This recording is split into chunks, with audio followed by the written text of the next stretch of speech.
شروع اللہ کے نام سے جو بڑا مہربان نہایت رحم والا ہے۔ جب واقع ہونے والی واقع ہو جائے، اس کے واقع ہونے میں کچھ جھوٹ نہیں، کسی کو پست کرے کسی کو بلند۔ جب زمین بھونچال سے لرزنے لگے اور پہاڑ ٹوٹ کر ریزہ ریزہ ہو جائیں، پھر غبار ہو کر اڑنے لگیں اور تم لوگ تین قسم ہو جاؤ، تو داہنے ہاتھ والے سبحان اللہ، داہنے ہاتھ والے کیا ہی چین میں ہیں، اور بائیں ہاتھ والے افسوس، بائیں ہاتھ والے کیا گرفتار عذاب ہیں۔ اور جو آگے بڑھنے والے ہیں ان کا کیا کہنا، وہ آگے ہی بڑھنے والے ہیں، وہی خدا کے مقرب ہے۔ نعمت کی بہشتوں میں وہ بہت سے تو اگلے لوگوں میں سے ہوں گے اور تھوڑے سے پچھلوں میں سے، لال و یاقوت وغیرہ سے جڑے ہوئے تختوں پر آمنے سامنے تکیا لگائے ہوئے نوجوان خدمت گزار جو ہمیشہ ایک ہی حالت میں رہیں گے، ان کے آس پاس پھریں گے، یعنی آب خورے اور آفتابے اور صاف شراب کے گلاس لے لے کر۔ اس سے نہ تو سر میں درد ہوگا اور نہ ان کی عقلیں زائل ہوں گی، اور میوے جس طرح کے ان کو پسند ہوں، اور پرندوں کا گوشت جس قسم کا ان کا جی چاہے، اور بڑی بڑی آنکھوں والی حوریں جیسے حفاظت سے طے کیے ہوئے آبدار موتی۔ یہ ان کے اعمال کا بدلہ ہے جو وہ کرتے تھے۔ وہاں نہ بےہودہ بات سنیں گے اور نہ گالی گلوچ، ہاں ان کا کلام سلام سلام ہوگا۔ اور داہنے ہاتھ والے سبحان اللہ، داہنے ہاتھ والے کیا ہی عیش میں ہیں، یعنی بے خار کی بیریوں اور تہ بتہ کیلوں اور لمبے لمبے سایوں اور پانی کے جھرنوں اور میوہائے کثیرہ کے باغوں میں، جو نہ کبھی ختم ہوں اور نہ ان سے کوئی روکے۔ اور اونچے اونچے فرشوں میں ہم نے ان حوروں کو پیدا کیا تو ان کو کنواریاں بنایا، اور شوہروں کی پیاریاں اور ہم عمر، یعنی داہنے ہاتھ والوں کے لیے یہ بہت سے تو اگلے لوگوں میں سے ہیں اور بہت سے پچھلوں میں سے۔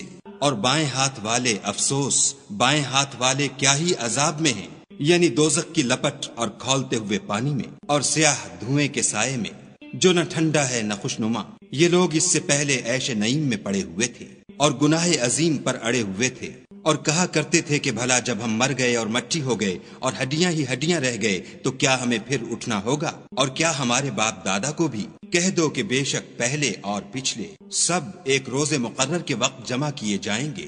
پھر تم اے جھٹلانے والے گمراہو تھوہر کے درخت کھاؤ گے اور اسی سے پیٹ بھرو گے اور اس پر کھولتا ہوا پانی پیو گے، اور پیو گے بھی تو اس طرح جیسے پیاسے اونٹ پیتے ہیں۔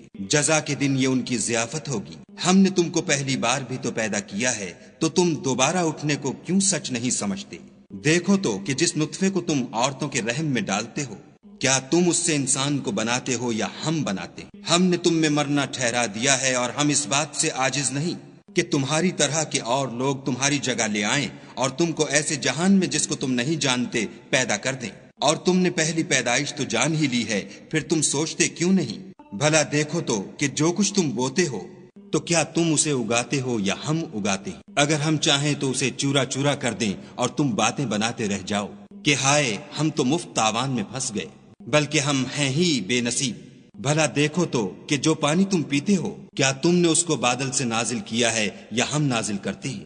اگر ہم چاہیں تو ہم اسے کھاری کر دیں، پھر تم شکر کیوں نہیں کرتے؟ بھلا دیکھو تو جو آگ تم درخت سے نکالتے ہو کیا تم نے اس کے درخت کو پیدا کیا ہے یا ہم پیدا کرتے ہیں؟ ہم نے اسے یاد دلانے اور مسافروں کے برتنے کو بنایا ہے، تو تم اپنے پروردگار بزرگ کے نام کی تسبیح کرو، ہمیں تاروں کی منزلوں کی قسم۔ اور اگر تم سمجھو تو یہ بڑی قسم ہے کہ یہ بڑے رتبے کا قرآن ہے جو کتاب محفوظ میں لکھا ہوا ہے، اس کو وہی ہاتھ لگاتے ہیں جو پاک ہیں، پروردگار عالم کی طرف سے اتارا گیا ہے۔ کیا تم اس کلام سے انکار کرتے ہو اور اپنا وظیفہ یہ بناتے ہو کہ اسے جھٹلاتے ہو؟ بھلا جب روح گلے میں آ پہنچتی ہے اور تم اس وقت کی حالت کو دیکھا کرتے ہو، اور ہم اس مرنے والے سے تم سے بھی زیادہ نزدیک ہوتے ہیں لیکن تم کو نظر نہیں آتے۔ بس اگر تم کسی کے بس میں نہیں ہو تو اگر سچے ہو تو روح کو پھیر کیوں نہیں لیتے؟ پھر اگر وہ خدا کے مقربوں میں سے ہے تو اس کے لیے آرام اور خوشبودار پھول اور نعمت کے باغ ہیں، اور اگر وہ دائیں ہاتھ والوں میں سے ہے تو کہا جائے گا کہ تجھ پر داہنے ہاتھ والوں کی طرف سے سلام، اور اگر وہ جھٹلانے والے گمراہوں میں سے ہے تو اس کے لیے کھولتے پانی کی ضیافت ہے۔ اور جہنم میں داخل کیا جانا، یہ داخل کیا جانا یقیناً صحیح یعنی حق الیقین ہے۔ تو تم اپنے پروردگار بزرگ کے نام کی تسبیح کرتے رہو۔